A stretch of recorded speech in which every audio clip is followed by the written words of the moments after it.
بسم اللہ الرحمن الرحیم و بہ نستعین و خیر الناصرین و معین۔ السلام علیکم ورحمۃ اللہ وبرکاتہ۔ آپ حضرات کے مسلسل سوالات ہم تک دریافت ہو رہے ہیں۔ نبا فاؤنڈیشن نے اس بار یہ عہد کیا ہے کہ آپ حضرات کے سوال اور ہمارے جواب ہم آج اسٹوڈیو میں حاضر مولانا عمار صاحب قبلہ کی خدمت میں حاضر ہیں۔ پہلا سوال لے کر قبلہ، السلام علیکم ورحمۃ اللہ وبرکاتہ۔ علیکم السلام ورحمۃ اللہ وبرکاتہ۔ قبلہ، جو پہلا سوال موصول ہوا ہے وہ یہ کہ اصل میں روزہ کیا ہے؟ اعوذ باللہ من الشیطان الرجیم، بسم اللہ الرحمن الرحیم، اللہم صلی علی محمد و آل محمد وعجل فرجہم۔ سب سے پہلے ناظرین خدمت میں ماہ مبارک رمضان کی مبارکباد پیش کرتا ہوں، اور جو کچھ بھی اطاعت اور عبادات ہم نے انجام دیا ہے خداوند عالم کی بارگاہ میں انشاءاللہ شرف قبولیت کی دعا کرتے ہیں کہ اللہ اسے قبول فرمائے۔ بہت ہی اچھا سوال ہے کہ روزہ کیا ہے۔ ناظرین اکثر سوال کرتے ہیں کہ خود روزہ کیا ہے۔ جی دیکھیں، روزہ ایک ایسا عمل ہے کہ جو انسان کو اطاعت پروردگار کی طرف لے کے جاتا ہے۔ جی شاء اصل میں اگر روزہ کی ڈیفینیشن دیکھیں آپ، تو جو تمام کتابوں میں، تنظیم المکاتب کی ابتدائی کتابوں میں بچوں کو جو پڑھایا جاتا ہے اس میں بھی ہے کہ اذان صبح سے لے کر اذان مغرب تک کھانا پینا یا جن چیزوں سے منع کیا گیا ہے اس سے اپنے آپ کو روک لینا۔ یعنی کیا مطلب؟ یعنی مطلب یہ ہے کہ کھانا ہمارے سامنے ہے اور حلال بھی ہے، جی لیکن ہم نہیں کھا رہے ہیں۔ کیوں نہیں کھا رہے؟ اس لیے کہ خدا نے حکم دیا ہے، ہمارے خالق نے ہم کو حکم دیا ہے کہ یہ حلال ہے لیکن تم اس وقت نہیں کھا سکتے۔ پانی ہمارے لیے حلال ہے لیکن ہم نہیں کھا رہے پی رہے ہیں، کیوں؟ اس لیے کہ خدا کا حکم ہے، یعنی امر اطاعت خدا وند عالم اور اطاعت پروردگار کی ریہرسل ہے۔ ایک مہینہ مسلسل حلال چیزوں کو خدا وند عالم نے چھڑوا کر شاید ہمیں یہ بتانا چاہا ہے کہ جب تم میرے حکم پر حلال چھوڑ سکتے ہو تو پھر حرام چھوڑنے میں تمہیں کوئی آر نہیں ہونا چاہیے۔ احسن۔ یہ پریکٹس خود بخود انسان کو اس مقام تک پہنچاتا ہے، اور قرآن کی آیت بھی ہے اسی وجہ۔ جی۔ دیکھیں آپ، قرآن کی آیت میں بھی کیا ہے؟ اعوذ باللہ من الشیطان الرجیم، بسم اللہ الرحمن الرحیم، یا ایہا الذین آمنوا کتب علیکم الصیام کما کتب علی الذین من قبلکم لعلکم تتقون۔ اے صاحبان ایمان، تمہارے لیے روزہ ویسے ہی فرض کیا گیا ہے جیسے پچھلی قوموں کے لیے، شاید کیوں؟ شاید تم متقی بن جاؤ۔ متقی بن جاؤ۔ متقی یعنی اطاعت پروردگار، مطیع پروردگار، مطیع محض بن جاتا ہے بندہ، اسے روزہ کہا جاتا ہے۔ بہت خوب۔ اب مسئلہ یہ ہے کہ دوسرا سوال جو ہمارے پاس موصول ہوا ہے وہ ایک خاتون کا ہے، اور وہ پوچھ رہی ہیں کہ مثلا سر میں تیل لگانا، یا اسی طرح کے دوسرے سوالات بھی آئے ہیں، مثلا داڑھی کا بنوانا، ٹھیک ہے، خط بنوانا، یا ہینا مہندی کا لگانا، کیا ان چیزوں سے روزہ باطل ہو جاتا ہے؟ ہمارے ناظرین کو آپ بتائیں کہ کوئی خاص چیزیں ہیں جس سے روزہ باطل ہوتا ہے، یا ان چیزوں سے، چھوٹی چھوٹی چیزوں سے بھی روزہ باطل ہو جاتا ہے؟ جی ناظرین کرام، جیسا کہ آپ نے سوال کیا ہے کہ ہینا لگانا یعنی ہاتھوں میں مہندی لگانا، سر میں تیل لگانا، یا اسی طریقے سے خط بنوانا، داڑھی کا بنوانا، یاد رکھیں کہ شیونگ حرام ہے، وہ الگ مسئلہ ہے، مگر داڑھی خط وغیرہ بنوانے سے روزہ باطل نہیں ہوتا۔ وہ چیزیں جو روزے کو باطل کر دیتی ہیں، اگر وہ آپ کے اذہان میں رہیں گی، آپ کے ذہن میں رہیں گی، تو آپ پریشان اور نگران نہیں ہوں گے۔ جس میں سے پہلا ہے کھانا پینا، جو روزے کو باطل کرتا ہے۔ کھانا چاہے حلال ہو یا حرام، کھانا چاہے اپنے ہاتھ سے ہو یا کوئی دوسرا آپ کو اپنے ہاتھ سے کھانا کھلائے، کسی بھی طریقے سے کھانا پینا روزے کو باطل کر دیتا ہے۔ دوسرا ہے، آگے چلیں تو دیکھیں کہ جمع کرنا، یعنی زن و شوہر، یعنی ہسبینڈ وائف ہم بستر ہوتے ہیں، اس سے روزہ باطل ہو جاتا ہے۔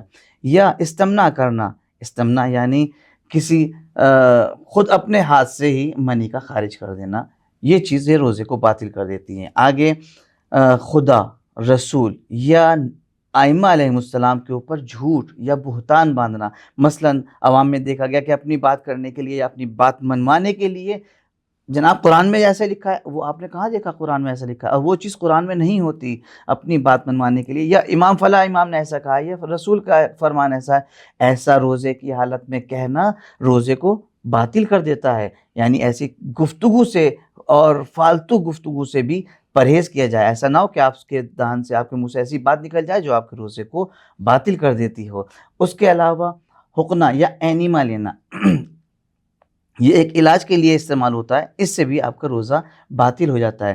اگلا، جنابت یا حیض یا نفاس کی حالت میں اذان صبح تک باقی رہنا، اذان صبح ہو رہی ہے اور ہم مجنب ہیں اور ہم جاگ بھی رہے ہیں، تو ایسی حالت میں بھی روزہ باطل ہو جاتا ہے۔ اس کے علاوہ غبار کا حلق میں آمدن لینا، غبار مثلاً آٹے کی دیکھا ہوگا آپ نے کہ وہ جگہ جہاں پر گیہوں پیسا جا رہا ہے، آٹا غبار ہے، اگر وہ آپ آمدن حلق سے میں لے جاتے ہیں تو اس سے بھی روزہ باطل ہو جاتا ہے۔ اور اس کے علاوہ جان بوجھ کر طے کرنا، ایک ہوتا ہے کہ آپ کو ڈیکار آئی، آپ نے کچھ ہیوی کر لیا، وہ تو آ جاتا ہے، وہ آمدن نہیں ہے، مگر آپ کو ایسا ہو رہا ہے کہ مجھے کچھ مشکل ہو رہی ہے، اور انگلی آپ ڈال کے انگلی نکالے ڈالی اور اسے، آپ اس کو طے کر دیتے ہیں، جان اس بوجھ سے کے۔ جان بوجھ کر طے کرنے سے روزہ باطل ہو جائے۔ یہ چیزیں جو ہم نے آپ کے سامنے پیش کی ہیں، ان کو اگر آپ ملحوظ خاطر رکھیں گے تو آپ ان چھوٹے سوالوں سے محفوظ ہو جائیں گے۔ آپ کو یہ رہے گا کہ یہ چیزیں ہیں جو ہمارے روزے کو باطل کرتی ہیں، باقی چیزوں سے آپ کا روزہ محفوظ ہے انشاءاللہ۔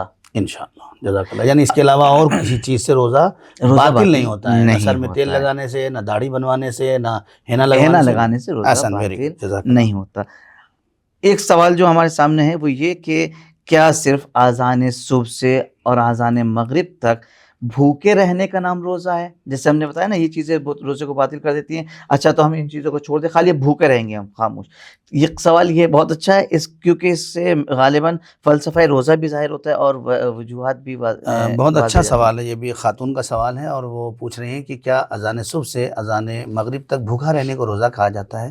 تو ناظرین، خداوند عالم نے جو ایک عام انسان سے چاہا ہے وہ یہی چاہا ہے کہ اذان صبح سے لے کر اذان مغرب تک اپنے آپ کو ان چیزوں سے پرہیز کرنے کا نام روزہ ہے۔ لیکن جو روایات میں ملتے ہیں ان کی طرف اگر توجہ کیا جائے تو یہ دیکھیں آپ، بہت سارے لوگ ایسے روزہ رکھتے ہیں، اس کے بعد دن میں کوشش کرتے ہیں کیسے ٹائم پاس کریں مغرب آ جائے، جی یا بہت سارے لوگ ایسے ہیں جو پوری رات جاگتے ہیں کہ کیسے سحر کر لیں، اور پورا دن سوتے ہیں کہ رات میں شام میں افطار کر لیں۔ تو یہ جو ہے ٹائم پاس کرنے والا جو ہے یہ روزہ جو ہے وہ بس عام روزہ ہے، یعنی کسی صورت سے روزہ ہمیں پار کر دینا ہے، جبکہ قبول ہے، قبول ہے، روزہ ہے، روزہ ہے، روزہ آپ روزے سے اس کو انکار نہیں کر سکتے، روزہ اپنی جگہ محفوظ ہے۔ لیکن روزے کی 3 کیٹیگری کی ہے جی روایات میں۔ پہلی یہ ہے کہ عام روزہ۔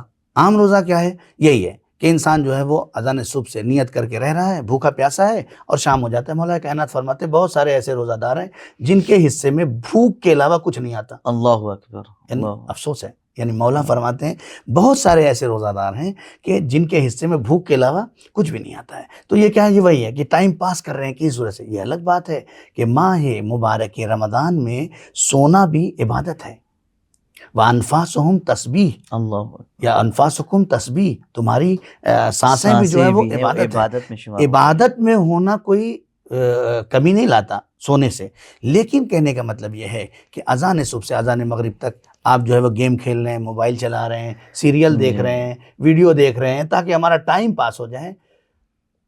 اصل ہدف یہ ہے کہ خدا کے خاص بندوں کے لیے وقت کا ضائع کرنا یا ٹائم پاس کرنا ان کے پاس وقت نہیں ہونا چاہیے۔ دوسرا دیکھیں آپ، دوسرا مرحلہ جو ہے، یعنی پہلا مرحلہ یہ ہے کہ اذان صبح سے اذان مغرب تک وہ بھوکا اور پیاسا رہتا ہے۔ دوسری کیٹیگری ہے خاص روزے کی۔ خاص روزہ کیا ہے؟ کہتے ہیں خاص روزہ ناظرین یہ ہے کہ انسان اذان صبح سے اذان مغرب تک بھوکا پیاسا رہتا ہے، لیکن اس کے ساتھ ساتھ خوشنودی خدا میں لگا رہتا ہے، یعنی وہ تعقیبات بھی پڑھتا ہے، قرآن کی تلاوت بھی کر رہا ہے، اور جو حقوق اس کے اوپر ہیں اس کی ادائیگی بھی کر رہا ہے، یعنی وقت کو ضائع نہیں کر رہا ہے۔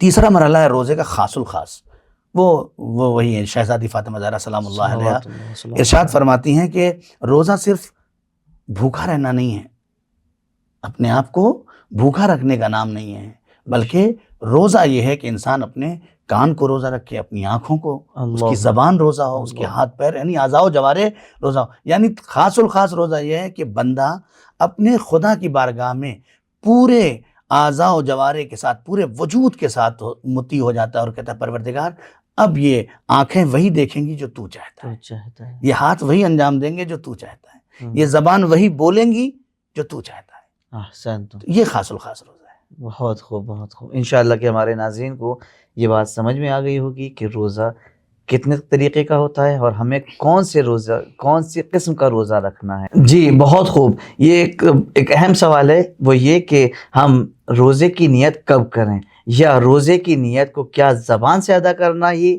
روزے کی نیت ہوتی ہے؟ جی بہت اچھا سوال ہے. دیکھیے روزے کی نیت کے لیے ضروری نہیں ہے کہ آپ ہر سحر کے بعد نماز صبح کے سے پہلے یا سحری کھا کر ہی نیت کریں کہ میں روزہ رکھتا ہوں پہلے ماہ رمضان کے پہلے روزے کا یا دوسرا یا تیسرا. یہ سب روزے کے عدد یا تاریخ گننا یہ ضروری نہیں ہے. اگر آپ ماہ رمضان کی ابتدا میں ہی پورے ماہ رمضان کے روزے کی ایک نیت کر لیتے ہیں تو وہ کفایت کرتی ہے. اور دوسرا قربتاً اللہ ہونا ضروری ہے. قربتاً اللہ, نیت کا قربتاً بہت سارے اللہ ہونا لوگ ضروری ہے. اللہ کہتے ہیں. اس کا بھی آپ دھیان رکھیں گے کہ قربتاً اللہ, ہمیں اللہ سے قریب بہت ہونے عمدہ. کے یعنی لیے. کہنے کا مطلب یہ ہے کہ روزے کے لیے ضروری نہیں کہ آپ جو ہے وہ زبان سے ادا کریں. یعنی یہ آپ انسان کا سحری سحری کا انتظام سحری کا کرنا, کر رہا ہے دسترخوان پورے رات بچھانا, جو ہے یہ وہ. سب چیزیں کرنا یہ خود احسن آپ ماشاء کی اللہ. جو ہے اسی چیز میں شامل ہوتا ہے. قبلہ اگلا سوال یہ ہے کہ جو بچے اسکول جاتے ہیں اور حد بلوغ تک پہنچ چکے ہیں ان کے بارے میں, یعنی ابتدائی ہے ان کا پہلا سال ہے مثلاً اور وہ اسکول بھی جا رہے ہیں,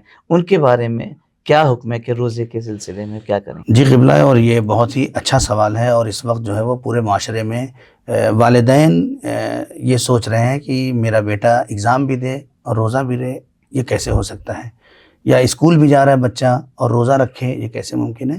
میں ایسے والدین سے یہ کہوں گا کہ آپ واقعاً آپ اپنے بچے سے محبت کرتے ہیں, اس میں کوئی دو رائے نہیں ہے, لیکن شاید آپ کی نظر میں یہ بات تو ہے کہ میں اپنے بچے سے محبت کرتی ہوں یا کرتا ہوں, لیکن آپ یہ نہیں سوچ رہے ہیں کہ آپ سے 70 گنا سے زیادہ آپ کا خدا آپ کے بچے سے محبت ہے. بے شک. یہ بہت اہم پوائنٹ ہے. یعنی اگر والدین اس چیز کو محسوس کر لیں, وہ خدا جس نے روزے کا حکم دیا ہے, ہم جانتے ہیں کہ 9 سال کی بچی کے اندر قوت ہے یا نہیں روزہ رکھنے کی, یا جس نے خلق کیا ہے وہ جانتا ہے. بے شک.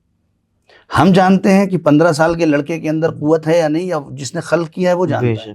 جس نے خلق کیا ہے وہ جانتا ہے, وہ جانتا ہے. اگر ہمیں اس بات کا یقین نہیں ہے کہ 9 سال, یا اعتماد نہیں ہے خداوند عالم کی ذات پر کہ 9 سال کی بچی روزہ رکھے, 15 سال کا بچہ روزہ رکھے, اس کا مطلب ہم عدالت خدا پہ انگلی اٹھا رہے ہیں. یعنی خدا نے اس کو طاقت ہی نہیں دی ہے اور تکلیف دے دی ہے. خدا نے 15 سال پہ جو ہے اس کو طاقت ہی نہیں دی ہے, اور اس کے بعد ادھر سے حکم دیا ہے کہ یہ روزہ رکھیں. ادھر سے خداوند عالم نے کہا ہے. اگر واقعاً کوئی بچہ ایسا ہے کہ جس کے اندر واقعاً توان نہیں ہے, شدت پیاس نہیں برداشت کر سکتا, بھوک نہیں برداشت کر سکتا, اس کے لیے مسئلہ ہے ہمارے یہاں کہ بھائی وہ بچہ کہ جو واقعاً نہیں بھوکا رہ سکتا یا واقعاً پیاسا نہیں سکتا, وہ اتنی دیر تک بھوک اور پیاس کو برداشت کرے. آپ مسائل دیکھیں, جو آغا سیستانی کا مسئلہ ہے, وہ اتنی دیر تک اپنے آپ کو بھوکا اور پیاسا رکھے جب تک وہ برداشت کر سکتا ہے. اس کے بعد اتنی ہی کفایت کے لیے کھائے کہ جتنے میں اس کی وہ ضرورت پوری ہو جائے. یہ یعنی واقعی شکم سیری نہیں. یعنی آپ یہ نہیں کہہ سکتے کہ میرا بچہ روزہ نہیں رکھ سکتا. نہیں, یہ کہنے کا حق اللہ نے آپ کو ایک امانت دی ہے بیٹا اور بیٹی کی شکل میں, اور یہ امانت اس لیے دی ہے تاکہ آپ اس امانت کو واجبات کی ادائیگی پہ صرف کریں اور محرمات سے ان کو روکنے کے لیے لگائیں, نہ کہ الٹا کر دیں آپ کہ واجب سے اسے روکنا شروع کر دیں. جی. اور حرام کی طرف وہ خود بخود مائل ہوتا چلا جائے. لہذا یہ ماں باپ کی ذمہ داریوں میں سے ایک ذمہ داری ہے کہ واجبات کی ادائیگی میں آڑے نہ آئیں, بلکہ ان بچوں کو تشویق کریں شروع سے ہی, 9 سال سے پہلے ہی صبح میں سحری کھلانے کے بعد اسے چھوڑ دیں. جب تک کھانا نہیں مانگتا آپ اس کو رہنے دیں. جی. جب مانگنے لگے اسے دے دیں, تاکہ 9 سال جانے کے بعد پھر آپ کو روکنا نہ پڑے کہ میرا بچہ اسکول جائے یا روزہ رکھے, میرا بچی جو ہے اسکول جائے یا ایگزام دے یا روزہ رکھے. نہیں, اس کے اندر خود یہ کمال پیدا ہو جائے آپ کی تربیت کا کہ وہ 9 سال کے بعد یہ کہے کہ ممی میں روزہ بھی رکھ سکتی ہوں اور ایگزام بھی دے سکتی ہوں, میں روزہ بھی رکھ سکتی ہوں اور اسکول بھی جا سکتی ہوں. بہت خوب, بہت خوب. اس کے بعد جناب ایک سوال اور آیا ہوا ہے کہ تقریباً بامبے سے ہے کہ جو لوگ مریض ہیں ان کے روزے کا حکم کیا ہوگا؟ جی بہت خوب. وہ افراد جو مریض ہیں, مریض پر سے, مسافر پر سے روزے کو ہٹا لیا گیا ہے, ان کے اوپر روزہ نہیں ہے, مگر یہ بھی یاد رکھیں کہ اس کے بدلے میں کچھ آپ سے ڈیمانڈ کی گئی ہے. وہ افراد جو مریض ہیں اور وہ اگلے ماہ رمضان تک روزہ نہ رکھ سکیں تو وہ کیا کریں؟ وہ انتظار کریں جب اگلا ماہ رمضان آ جائے اور وہ پورے سال مریض رہے ہیں تو وہ روزے کے بدلے میں کفارہ ادا کریں گے. 750 گرام اناج عطا کریں. یہاں پہ ایک ڈاؤٹ ہے, یہاں ایک ڈاؤٹ رہتا ہے لوگوں کے اندر کہ جیسے ہی روزہ ختم ہوتا ہے وہ کہتے ہیں کہ بھائی میرے اوپر کفارہ واجب ہو گیا. جی ابھی پورا سال ابھی ماہ رمضان گزرا ہے بس ابھی, اور کفارہ واجب ہو گیا ہے. تو اس ڈاؤٹ کو کلیئر ہونا چاہیے لوگوں کے لیے. جی, وہ یہ یاد رکھیں کہ جب تک سال کمپلیٹ نہیں ہو جاتا، یعنی اس ماہ رمضان میں آپ سے روزے قضا ہوئے ہیں، اب آپ انتظار کریں اگلے ماہ رمضان تک. یعنی آپ ایسے نہیں کر سکتے کہ 3 مہینے یا 4 مہینے بعد آپ نے پیسہ نکالا کہ ہمارے اس ماہ رمضان کا کفارہ. نہیں کر سکتے. آپ کو اتنا یقین ہے کہ آپ اتنے مریض ہیں کہ آپ کا مرض سال کے سال چلتا ہے، ٹھیک ہے، مگر کیا آپ کو خدا کے اوپر بھروسہ نہیں ہے کہ وہ آپ کو شفا دے سکتا ہے؟ اس کا مطلب یہ کہ آپ انتظار کریں گے اگلے ماہ رمضان کا، جب ماہ رمضان آ جائے گا اس سے نزدیک آپ کفارہ دے سکتے ہیں. بہت عمدہ، جزاک اللہ، خدا سلامت رکھے قبلہ. آج کے لیے اتنا کافی ہے. ناظرین، یہ تھے آپ کے سوالات اور ہمارے جوابات. آپ کے پاس بھی اگر کوئی سوال ہے تو ہم سے رابطہ قائم کریں، کمنٹ باکس میں اپنا سوال بھیجیں یا نیچے دیے ہوئے نمبر پر اپنا سوال نبا فاؤنڈیشن کے حوالے کریں. انشاءاللہ آپ کے سوالات کے جوابات آپ کی خدمت میں پیش کیے جائیں گے. والسلام علیکم ورحمۃ اللہ وبرکاتہ.